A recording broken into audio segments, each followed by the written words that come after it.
So the saga of high idle hours continues to plague us even further. This car has been warned to straighten up and fly right.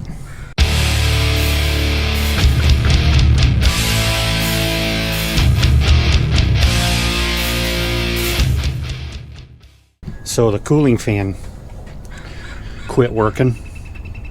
We don't know when. There's a good chance the cooling fan hasn't worked all winter, or maybe even since last summer when the air conditioning would have been used. But we did all the various basic troubleshooting steps. First one is making sure that this fuse right here, I don't know what number fuse it is in the box, is not blown. So that fuse was fine. And we made sure that we had power to the speed controller, which we do have power to the speed controller. So the couple of quick basic tests that you can do, the one that I know of for sure that works is turning the air conditioning on, and actually make sure you turn it to air conditioning, not just heat or defrost, and that should kick the fan on every time. And this car would not do that. I tried it last night. I saw a YouTube video where a guy said you can unplug the cylinder head temperature sensor and the PCM will automatically turn the fan on high because it's trying to protect the engine.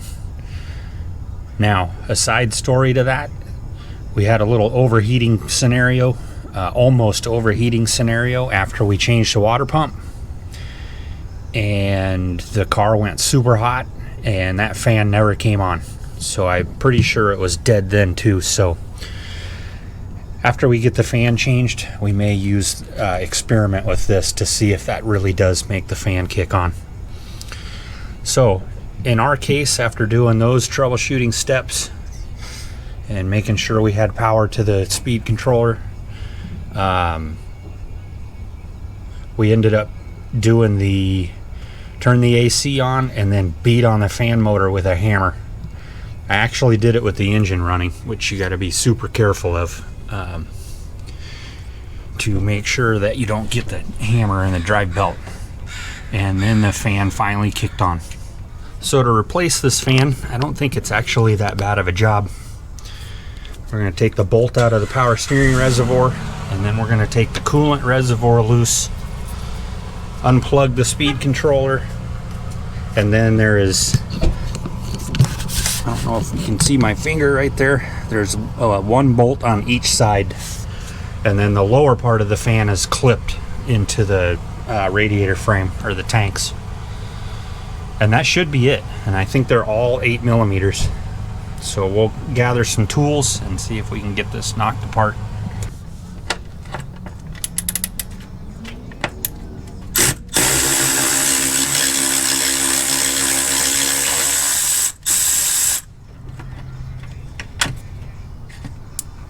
Our usual hardware spot's going to be jostled about. I think I'm going to go up there.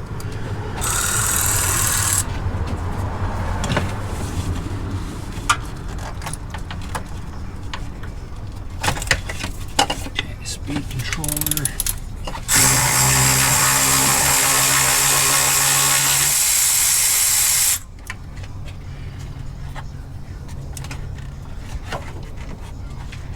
Okay. We may have to just pop that guy loose to get him a little bit more room. Okay, you might need to alter your extension combination, but I think if we stick the power ratchet somewhere's with the head right here, you can get that bolt. You see it?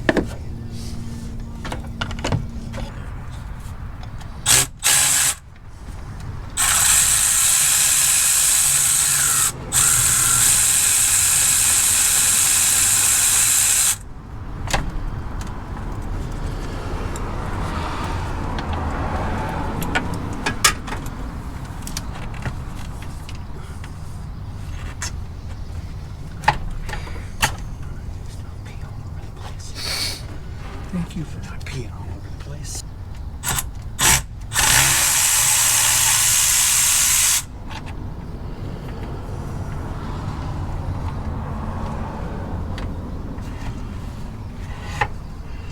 All right, in theory, I think we're ready to lift the fan out of here.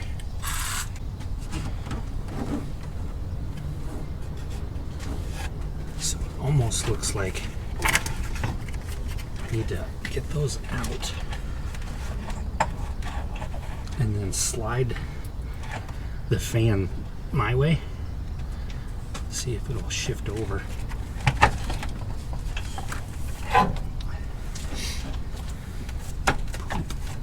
This tank wasn't here, but I know guys have done this without taking this tank out of the car. There's another Christmas tree. Oh, another Christmas tree.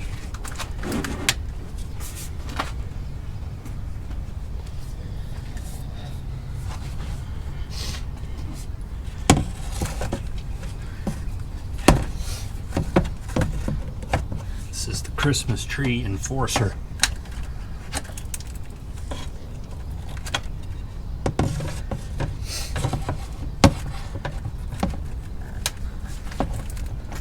Come on.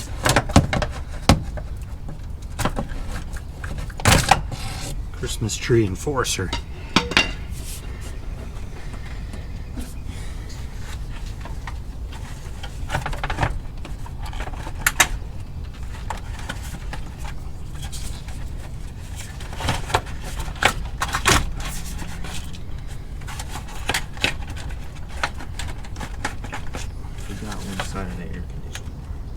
Oh, it's still stuck in there. What would happen is I would pull it out and it would reinsert itself literally.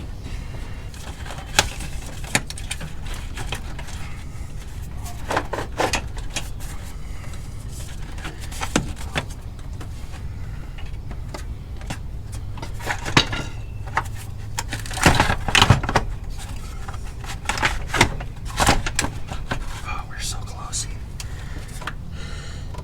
It's killing my back.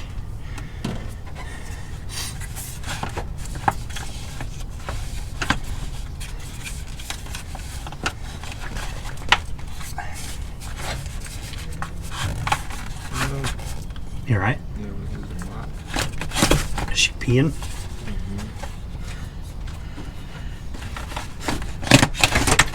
All right.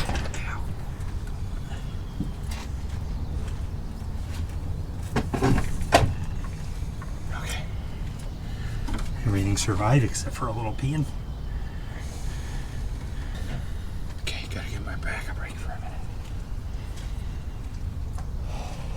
It's a little bit of a wrestle to get that fan out of there without disassembling a bunch more stuff, but you can get it out of there safely. This car is a 2011, and I don't know all the differences over the years, but this one has the lower radiator hose support built into the core support, so it doesn't have the little plastic piece that's clipped in right here on the new fan sticking out. So we ended up buying a Dorman fan. This is supposed to be the new and improved version. I'm not a huge fan of Dorman products, but it's literally the only fan that we can find in stock anywhere. The good thing about Dorman, a lot of Dorman stuff anyways, is at least this fan does have a lifetime warranty. So this piece we don't use.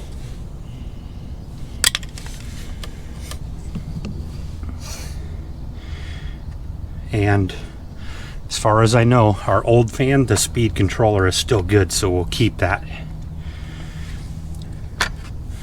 But we are going to wrestle this fan into position now and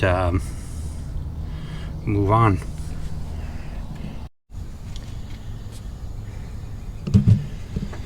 Alright, I spared you guys from the swearing episode because it's not fun wrestling this fan back down into position, but you literally wrestle it back in the reverse of how you wrestled it out, and you guys saw that fun little excursion. So we're going to put our 2 top bolts back in, put the tank back in, power steering reservoir, hook up speed controller, shove bottom radiator hose in, top up the coolant reservoir, hook up the little hose to the coolant reservoir, and we'll be ready for a test run.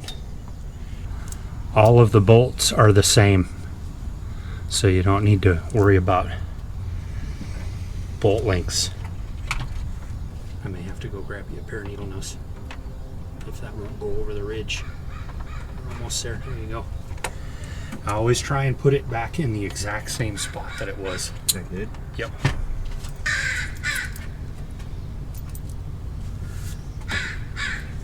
Reservoir again? I hope.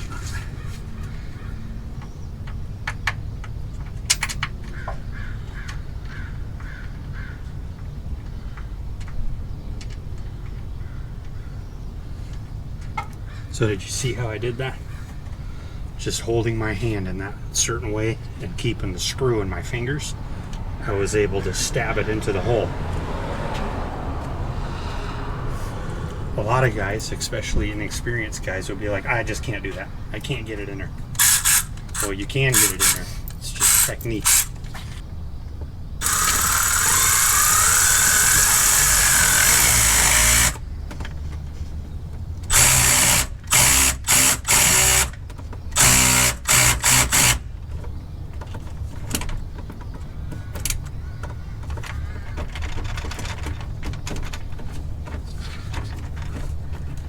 Come on. Really? Now we get to go retrieve it. Kind of in the same technique as I stabbed it in there.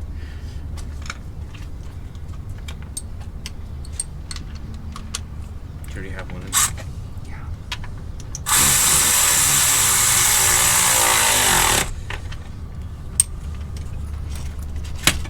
Okay. Christmas tree. Oh, Christmas tree. Oh, Christmas tree. Why are you a pain in the ass? Christmas tree is Christmas treed.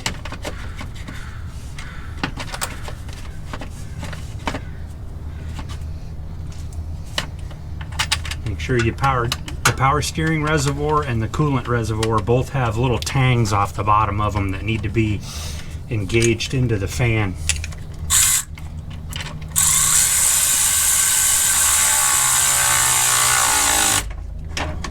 Go easy on this hardware. It doesn't need to be 80 million foot-pounds.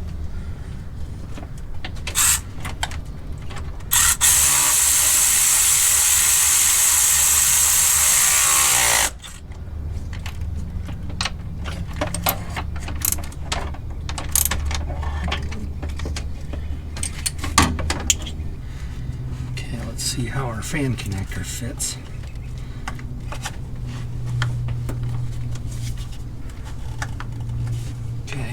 Locked on. Gotta put our hose back in. Down below. Alright, that's back in.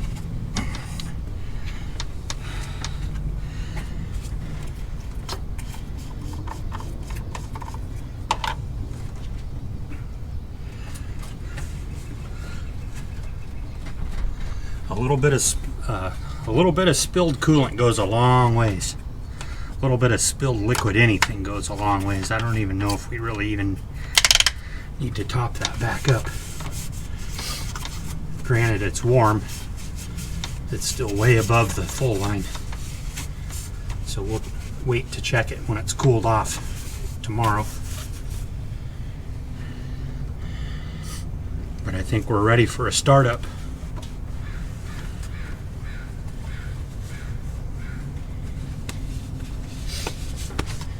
Got your keys on you?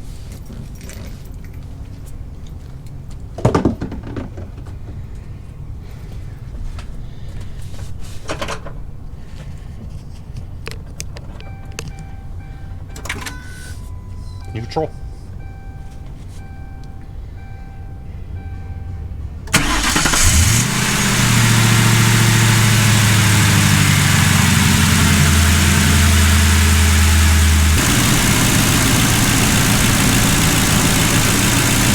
Okay, so I don't know if you heard me, but we just did the air conditioning check, and now the fan comes on instantly, which it obviously didn't do that before.